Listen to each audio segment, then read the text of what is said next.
Hey guys, welcome to another episode of What's Spinning. It's Matt, and what you can see on my turntable right here is a copy of 2014 Lazaretto by Jack White. And you might be thinking, well, why is this so special? Well, this is the Ultra LP edition of this particular album, and this is one of my most prized possessions in my record collection because I love Easter eggs.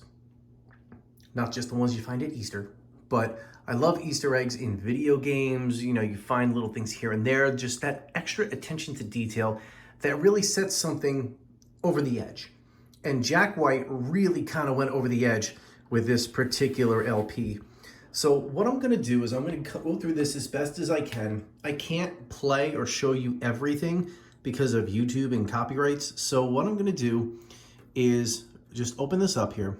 And first and foremost, when you want to get into an album, where do you normally put the needle? Right here on the outside, right? Starts playing, no big deal. Not this particular album.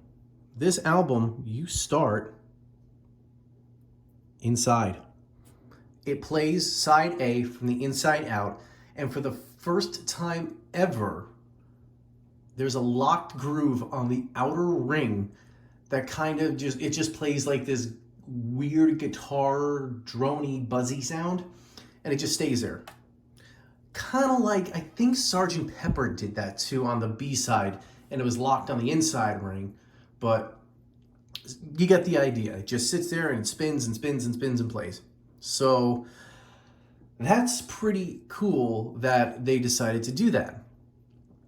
So next, what else is really cool about this? Well, you might be thinking, why is there so much dead space between where the record starts and the label? This is the very first time that a hand etching has been done. It was done by Tristan Duke of Infinity Light Science. And what he was able to do on the original pressing plate was hand etch little angels. So if I spin the album, and I don't know if you can see it from here, I'll get some B footage on here for you. But what it's doing is when the light hits it, it's hitting these grooves and just two angels are spinning around the album. That is amazing. And one of the main selling points when I decided that I wanted to pick this up. So for me, that was just worth it alone. The next little secret that's on this particular side is a hidden track.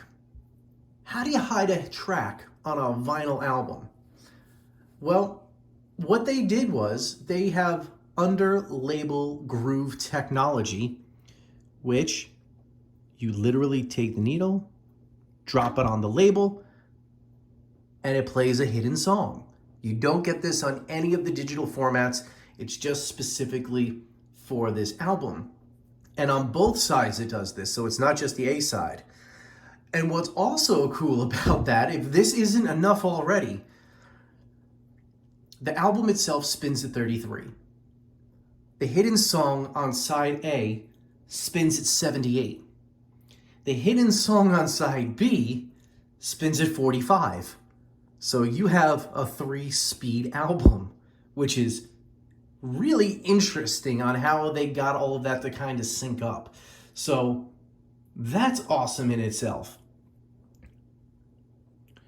Now, the next thing that I want to, before I start getting into the other side, one thing that's really awesome about the vinyl, and you can hear it a little bit on the digital, is that this album was done on vinyl completely uncompressed. It went from the tapes to the vinyl without any middle digital technology to compress it, and it sounds amazing. It actually sounds like you're in the studio with Jack and you're listening to just them play. And it's really cool how they achieved this. So you're gonna have to listen to that on your own if you pick this up. Like I said, unfortunately I can't play that because of YouTube and copyright, so I'll leave it to you to go listen to the album, because it is a really good album. Despite having all these hidden tricks, you think that the album, maybe isn't so good because they have to do all of this stuff to make you buy it. But no, it's actually a really good album from Jack White. So another thing that they did with the sides, side A is completely shiny, as you would expect from an album. Side B is completely flat. So this finish is normally what a 78 would look like back in, say, the 70s, late 70s, 80s, but it's a completely flat finish. So that's pretty cool. On the side of the album, I don't know how well you're going to be able to see this, but on the side, this is completely flat. So this is like a flat edge technology that was not really used all that often in pressing, but they did it on this particular album. Okay. And one of the other really cool tricks that this record does is on side B, depending on where you drop the needle on the first track, which plays from the outside in like a normal album, you can get two different intros to the first song. You can get an electric intro or an acoustic intro, but then they merge together and you get the body of the song. And it is, like I said, it's a really good album. And I love that they put so much effort into this. And I'm really stoked to have this in my collection. So if you've picked this album up and you've picked up the Ultra LP, what do you think of it? Did you get the regular edition? What do you think of the regular edition? And would this make you, for all this other extra cool stuff, go out and pick up another copy to have all these cool little Easter eggs? Let me know in the comments below.